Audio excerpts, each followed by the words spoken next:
Symphony, formerly the East Tennessee Concert Band, and Dr. Rick Best is here. Mayor McGill, Vice Mayor, other aldermen, thank you for the opportunity to speak. I ran quickly from a school board budget meeting in Loudon. I just want to tell you all how much we've appreciated the relationship. It's been a very collegial relationship we've enjoyed with you in the past. We love performing in this area. We really look forward to performing at your picnic whenever the rotation comes around to us. The grant funds that you've given us have become a pillar of our budget for music, equipment, maintenance, and transportation. And we didn't ask for an increase this year because we know that you try to take the funds that you have and to try to be as beneficial as you can for as many children, many adults, and as many activities and events as you possibly can. So thank you so much for the cooperation in the past. We look forward to working with you in the future and for thinking about the Tennessee Wind Symphony when you formulate your budget for next year. Thank you very much. Thank you, sir. Thank you. Yes, Mayor, that's all the presentations that we have tonight. All right. David, did we have any requests for any other people, any new people this year? These are all the requests we received. Were the same ones as Same ones, last year. No new ones. Okay. Yes, ma'am. So I wanted to ask. Like we have a bunch of doubts. All right, so we are opening the Farragut Board of Mayor and Alderman meeting for April 24th, 19. What year is it? 2014. Boy, it seems like it was just a couple of days ago.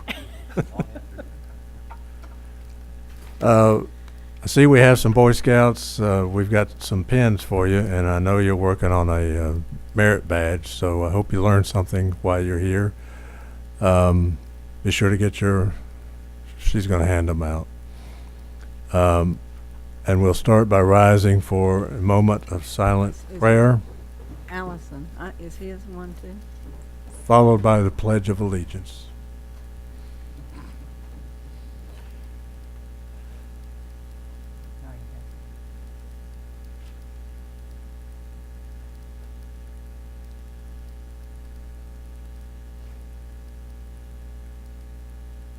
The pledge. I pledge allegiance to the flag of the United States of America and to the republic for which it stands, one nation, under God, indivisible, with liberty and justice for all.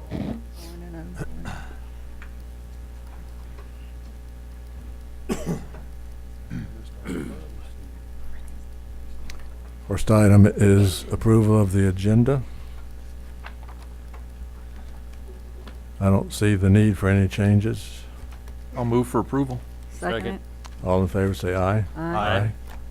Next item is mayor's report. I have nothing to report tonight other than I've been really, really busy lately.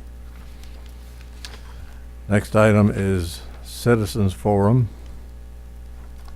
Anybody? No one signed up. Approval of minutes from April the 10th. I'll move for approval. I'll second it. All in favor say aye. Aye. I'll Opposed? abstain as I was absent from that meeting. All right. We come to ordinances, and the first one is a public hearing and second reading. Ordinance 14-03 to amend the ordinance 13-19 fiscal year capital improvement program budget. We've passed this on first reading, and this is the second. I'm going to make a motion to approve. I'll second it. All in favor say aye. Aye. Opposed? Next item is the first reading for ordinance 14-01, ordinance to amend the text of the Farragut zoning ordinance chapters 2 and 3 to consider providing for accessory dwelling units or ADUs within single-family residentially zoned neighborhoods.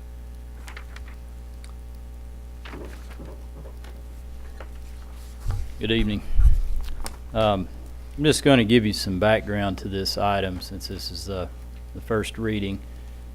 This actually was initiated several months ago at the request of Alderman Markley to look at the possibility for providing accessory dwelling units within certain single-family residential zoning districts. Now, just to be clear, there are accessory structures that are currently allowed in the town. Those are things that are typically used for storage, garages, things like that.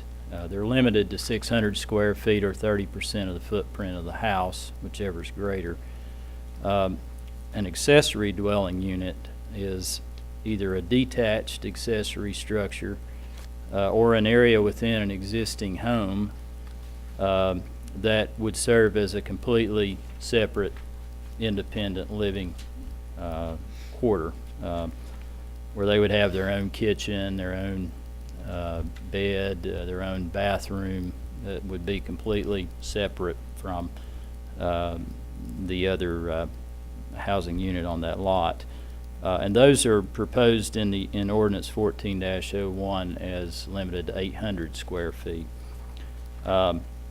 This was actually first discussed at the Planning Commission meeting on July 18th. It's been discussed at a total of 6 Planning Commission meetings. Throughout that process, we've received a lot of comments. We've adjusted the ordinance numerous times to try to reflect to the greatest extent possible the comments that we received. We also, of course, looked at what other communities are doing in this regard and tried to incorporate, some language into that ordinance from other communities. Just to be specific as to what Ordinance 14-01 does, there's actually 2 sections. One is defining what an accessory dwelling unit is in Chapter 2 of the zoning ordinance. Then secondly, we are proposing to create an overlay zoning district that would apply only to new subdivisions and would only apply to those that have 15 acres of contiguous lots and have a base zone of R1 or R1SA. We came up with using R1 and R1SA because those are relatively large lot zoning districts, and we felt that if you were going to have an accessory dwelling unit, they would more readily accommodate that just because of having a larger land area. Also in Ordinance 14-01 are very specific requirements for accessory dwelling units that deal with occupancy, where they're placed on a lot, their scale, parking requirements, construction and design standards, and buffer strip stipulations. In comparison with accessory structures that are currently permitted, accessory dwelling units in the ordinance we've presented would have a much greater setback. You'd be looking at a 25-foot setback from side and rear property lines. And the reason for that proposed distance was that if the Planning Commission did require a buffer strip, typically our minimum buffer strip widths are 25 feet, so that was the logic behind that.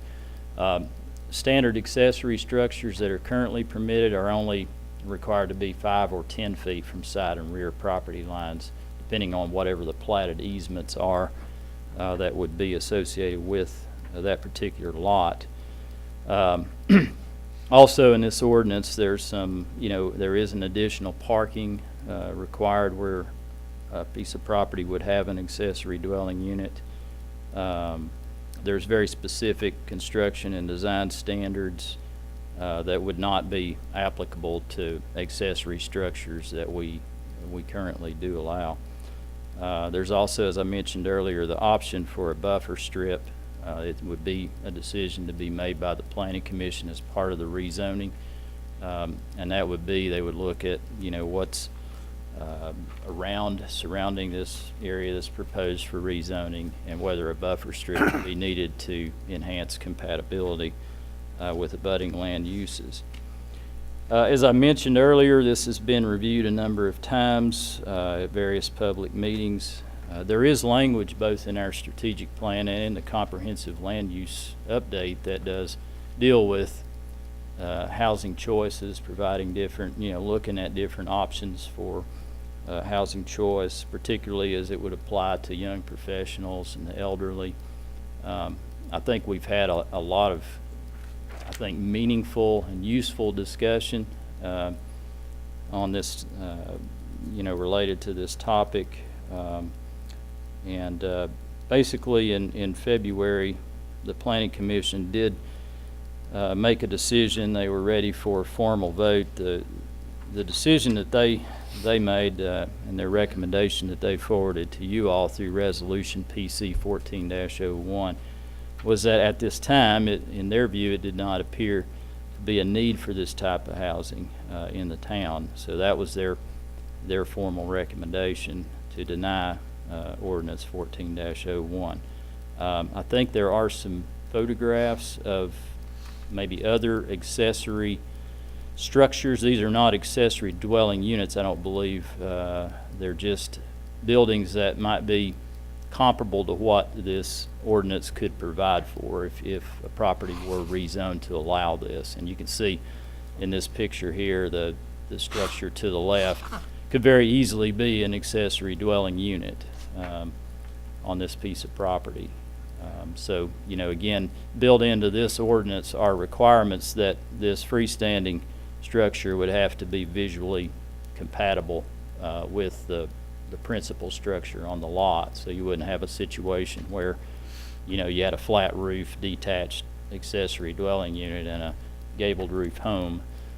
These are just some examples of what you could have and kind of the scale of what we would be looking at. Does anybody have any questions? Yes, sir. You mentioned about an existing home that would have an ADU built as part of it. Mhm. Is that illegal right now? Yes. It is. Yep. In a single family, There's so many places that do that. I was curious. yeah. Okay.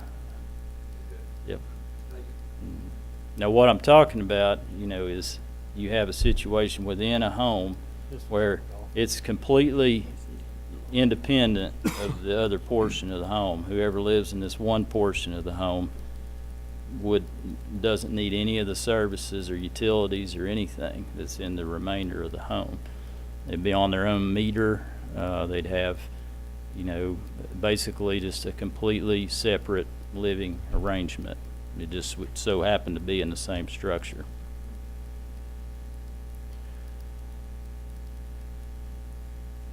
Do we know where this architecture is? The Uh, We've The got houses home. that you're showing us, do we know where they are? They're both in Foxden.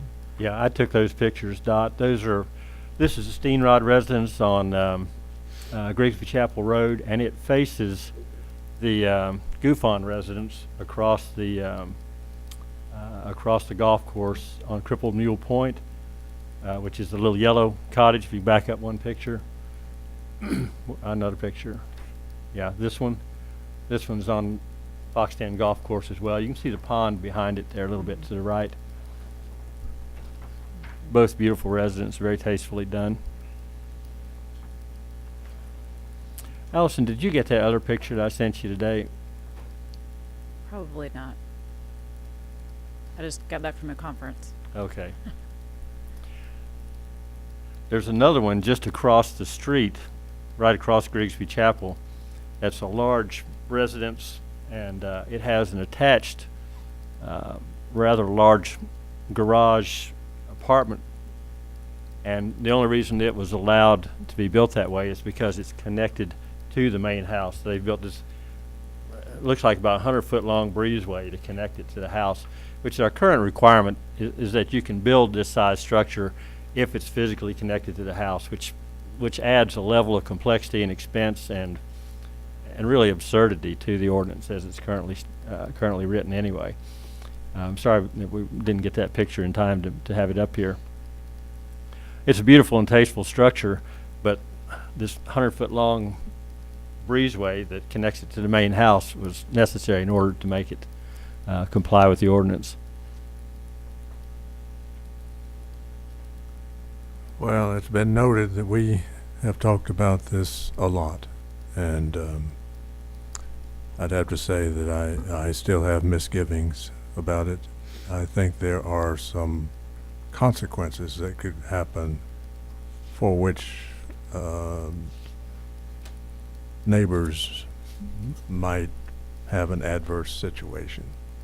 And at one point we had requirements, at least written down, that gave me some comfort.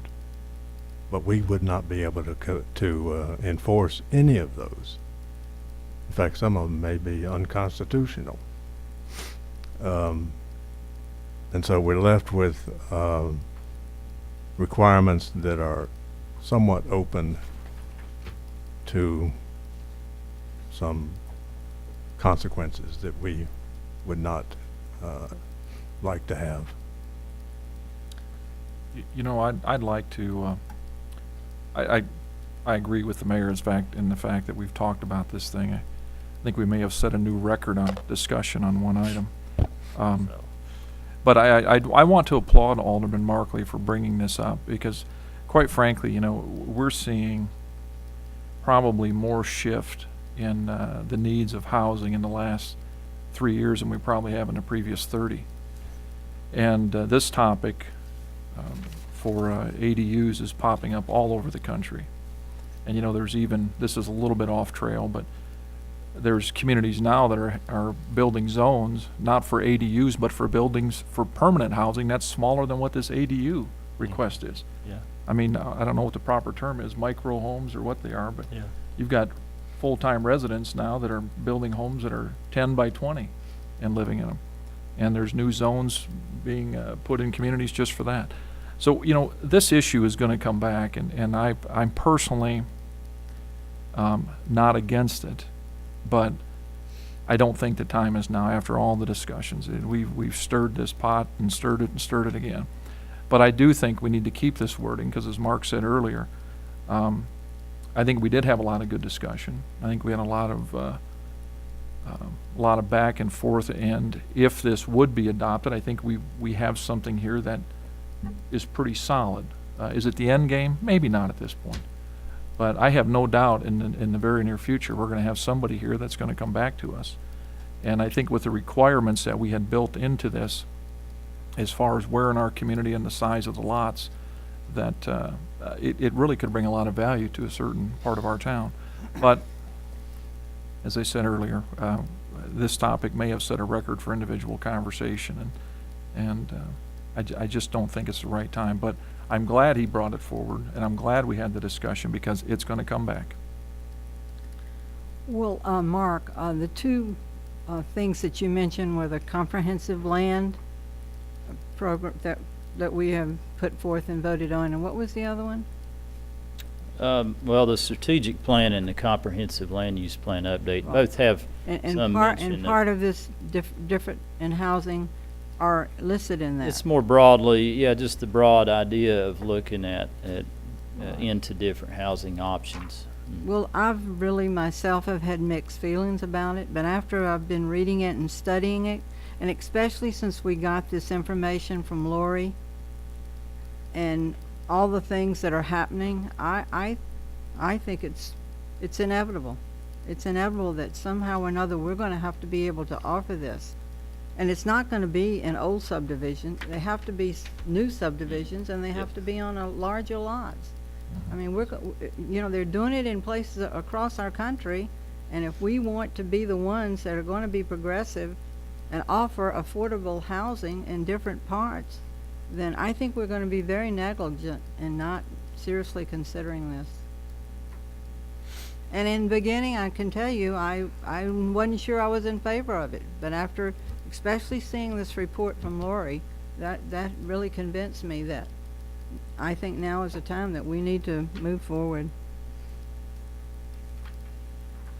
I attended one of the sessions in December of the Planning Commission, and a very lengthy discussion, really good discussion, a lot of great questions, a lot of good answers and response, and certainly did want to express appreciation to the Planning Commission. They put in, as has been previously noted, a lot of time and effort on this, and these are volunteers. point that out. They did a great job on this. I really didn't hear anything then and not hear anything tonight that changes my opinion. I have not seen a demonstrated need for this. I think it's an idea whose time has not yet come. I have concerns about, again, enforcement issues of rental units, of people renting things out. Who is over that? I know with my homeowners association, we have all we can do to get volunteers for fun stuff, let alone trying to find out if neighbors are renting out their backyard ATUs or if they're what they're doing with it. I was at the meeting. I heard a lot of good stuff about it, and I just think, again, it's one of those concepts that's just not at this time. And I do want to again thank those that attended, the Frasers, Halsey, some of the others. Regardless of your opinion on this, I think everyone is very appreciative of participation in the process. And again, very thorough discussion. And I do want to note again that the Planning Commission that spent 6 meetings on this voted 7-1 in opposition to it, and I certainly support them on this.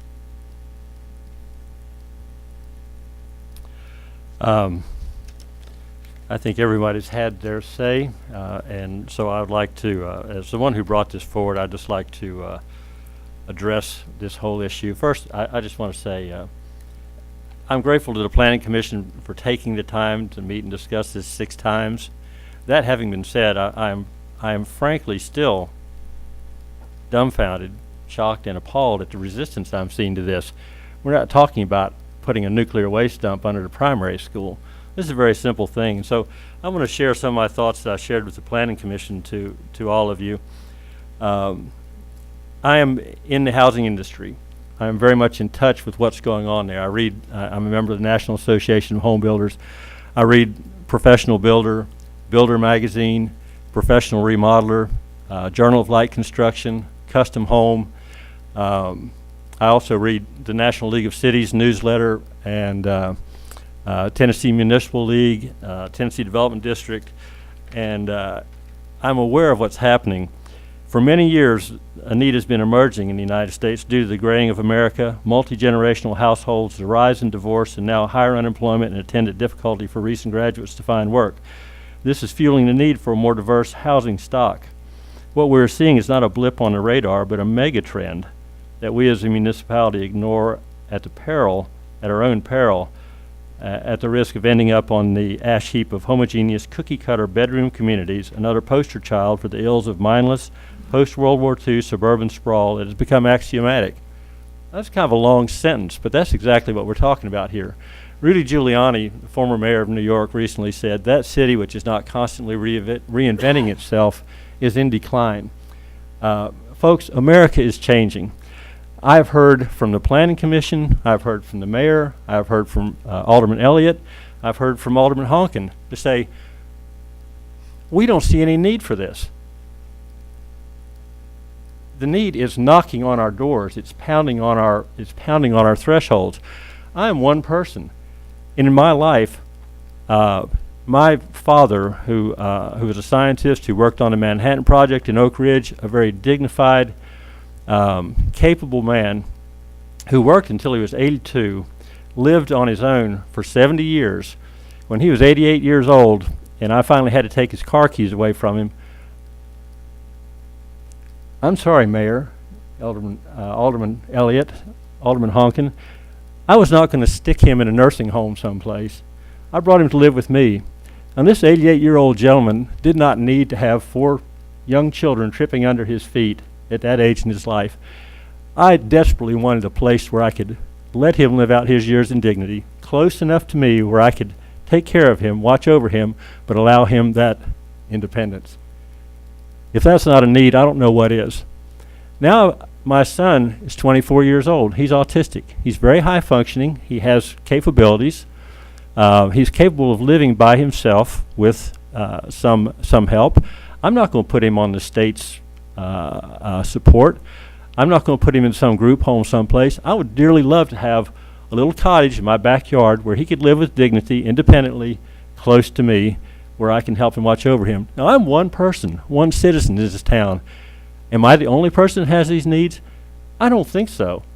I know that's not true. I know I have a neighbor who lives just across Smith Road from me right now who lives on an 1.5 acre lot, who will be coming before the Planning Commission to ask to re-subdivide his lot so that he can build a small house for his parents, because he can't build one now under our ordinance.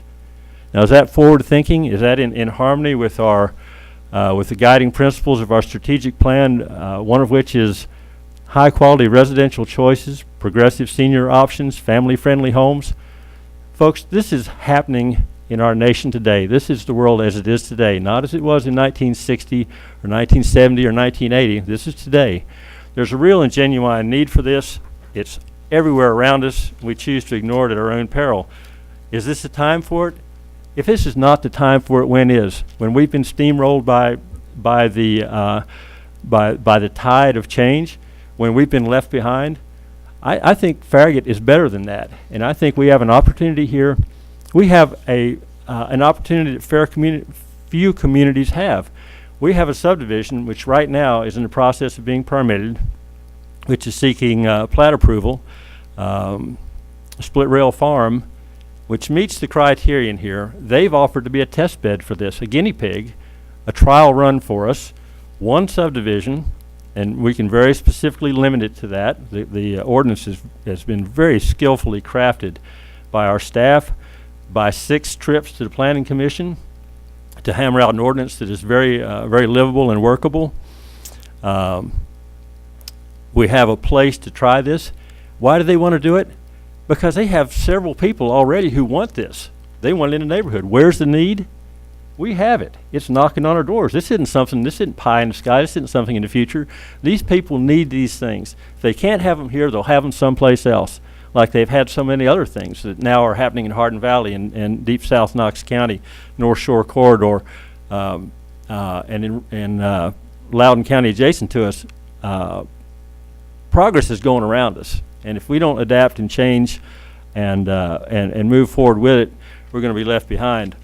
I had an opportunity in the National League of Cities meeting in Seattle where they have a very successful small detached dwelling unit ordinance that goes back to the 80s. And I got to meet with the community development director who's been there for 30 years. She remembered the whole process, how it went down. Seattle's a vibrant city on the cutting edge of sociological change that's happening in our country. Diane Sugimura is a very visionary, intelligent person. I got to meet with her one-on-one and discuss this very thing. Their town has really been on the cutting edge of this. They developed their ordinance back in the 80s, and they were faced with the typical resistance and the fear and the doubt and oh, who's going to police this and all these things. But it has been so successful that they put it on lots a fourth of the size what we're projecting here. The average size lot in Seattle, I think it's something like 5,000 square feet, and they allow it on them. And it's been so successful that after implementing it in 1 or 2 communities, they made it citywide, because it's a great thing. Have there been repercussions? Has there been horror stories? Has there been? We're so afraid. Alderman Elliott seems to be afraid that somebody's going to rent one of these out to somebody. Who are we afraid they're going to rent it to? Who would be a more careful, watchful landlord than the person who lives on the $1 million home in Split Rail Farm of what's happening in his backyard? Some landlord in a 150-unit apartment project or a condo project, or the owner of that home? I ask you, I don't see the problem. I see myriad benefits. I can't really see a downside to it. And using the criterion of Thomas Jefferson, who was a pretty smart guy, he says, if it doesn't pick my pocket, if it doesn't break my leg, why am I going to oppose it? Now, we might suppose that we have the authority here to dismiss this, to quash it, but what gives us the right to deny our citizens this opportunity? This is a constitutionally governed nation of laws that guarantees us the God-given rights of life, liberty, and the pursuit of happiness, which implicit in which is private property and the enjoyment of the fruits of our labors. Why would we vote to deny our neighbors, our citizens, the right to provide this opportunity for themselves, their loved ones, their families? That's the question you're going to have to answer if you vote against this. That's what you're going to have to answer to the many citizens in this town who have a need for this. If it doesn't pick your pocket, if it doesn't break your leg, why are we opposing this?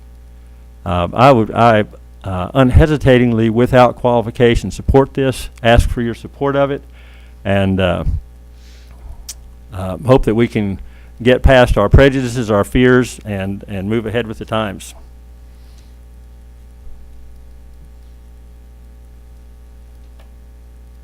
Is that a motion?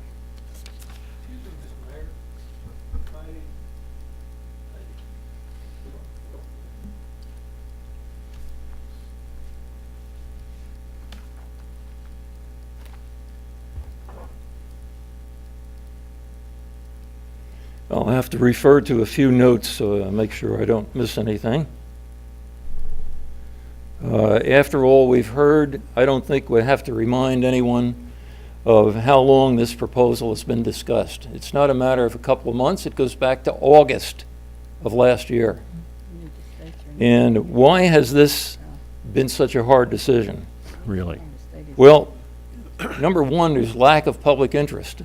I don't see anything in the newspapers about this. I talk to my neighbors. Not one of my neighbors knows what an ADU is. So nobody's beating on the door. There's been wording problems in this proposal. From day one, the Planning Commission worked very hard and diligently on trying to satisfy the objections as each one came up. And it seemed like every time that was solved, it would either bring another one up related to it or a totally new one. So it's been a troublesome proposal from day one.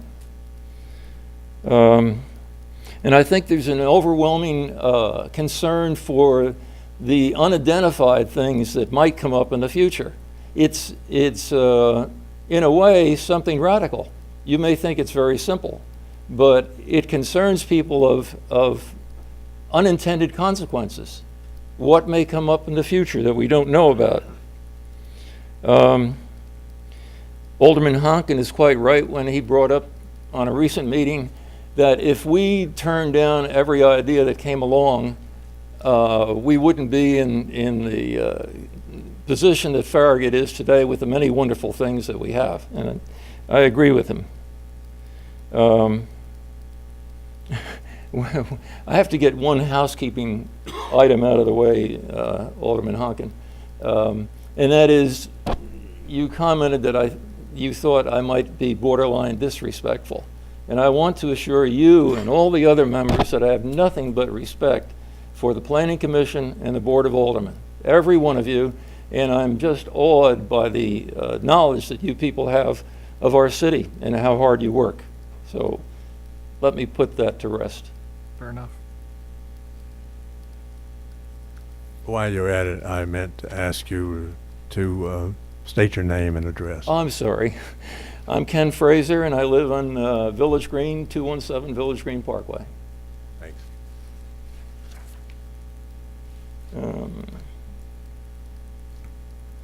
This part's the hardest part. And I would ask that Alderman Markley, with all due respect, take a deep breath and let me finish what I have to say before he jumps in. Just in plain language, I would like to suggest that Alderman Markley take a minute to listen to what I'm saying, at least think about it for 3 nanoseconds, and let me finish. I would like to suggest that he recuse himself from voting. And I say this for 2 reasons. He just demonstrated a few moments ago how he has a personal interest in this thing, a very strong and fervent personal interest in it. So that's the first one. And then he has told us how he has met with contractors and developers and home builders and talked at great length with them about this and how enthusiastic they were, and discussed the good points and why it was so desirable. And the fact that he is a contractor in this business. So, and I'm not suggesting, I want to be clear on this, anything illegal or improper. Not at all. It's just perception because he's so close to it, and that's why I'm suggesting that he recuse himself from voting on this item.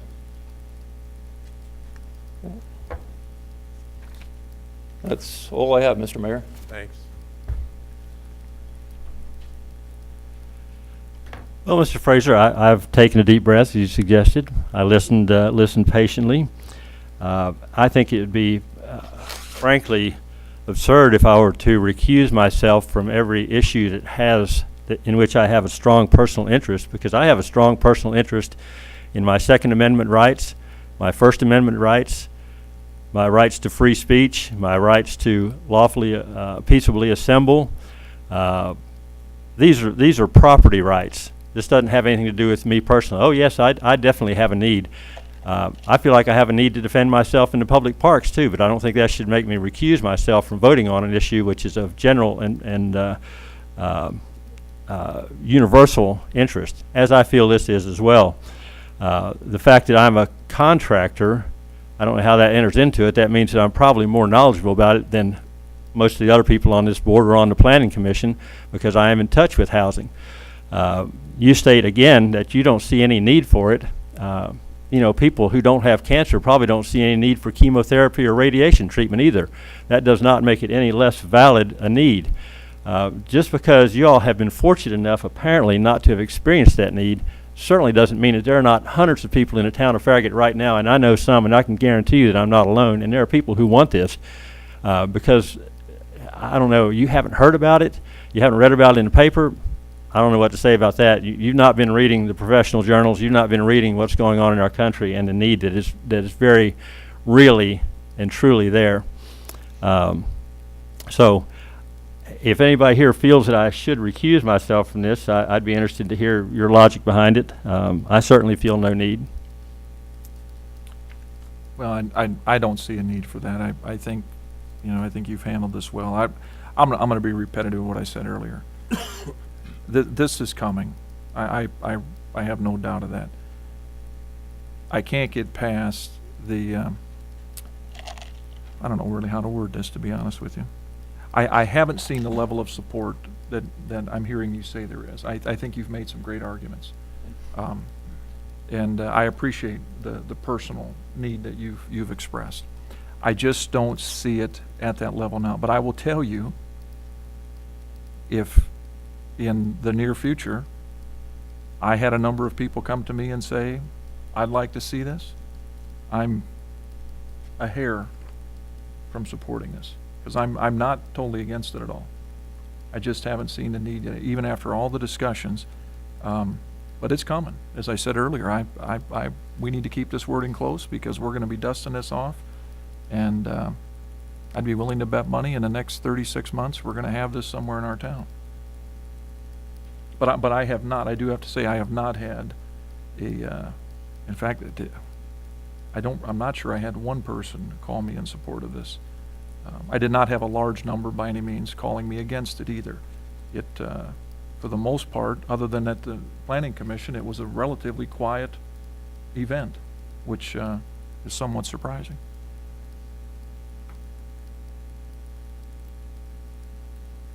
Well, I think the choice is clear before us. Will we be crushed by that tide when it comes and passes us by, or are we going to be on top of it? And that having been said, I make a motion that we approve ordinance 14-01 to amend the text of Farragut zoning to consider providing for accessory dwelling units within single-family residentially zoned neighborhoods in the town of Farragut. I'll second. I'll second it.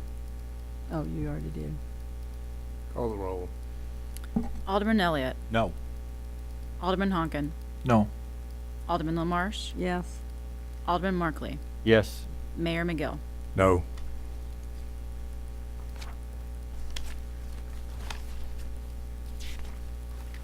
Now we move to business items, and the only item is approval of change order number 1 for contract 2014-12 outdoor classroom.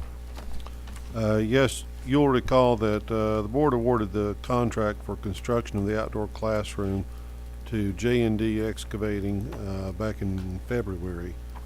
Since that time, they've begun work on the project. They've been working very diligently. And in review of shop drawings that were submitted for the, Allison, you lost me there. In review of the shop drawings that were submitted for the actual building structure, it's a very basic structure. It's really just a flat roof with 4 columns like you see on the display. In review of that, we noticed that what had been spec'd in the original drawings was a 1/4 and 12 pitch roof, which is essentially a flat roof. We asked J&D to provide us an additional cost that would be involved to bring that up to a 3 and 12 pitch, which is more aesthetically pleasing and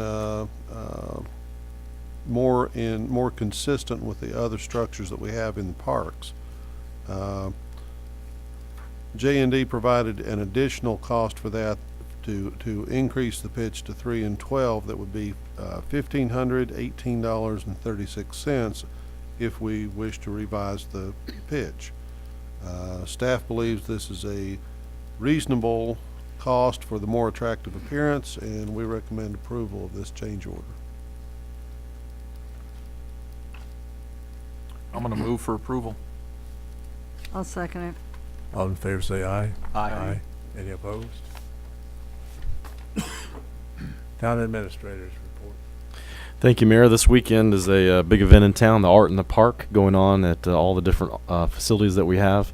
The FBA is putting on this event along with the town, and there's going to be artists and photographers in all of our parks and the open spaces that we have, taking various pictures and doing some great artwork.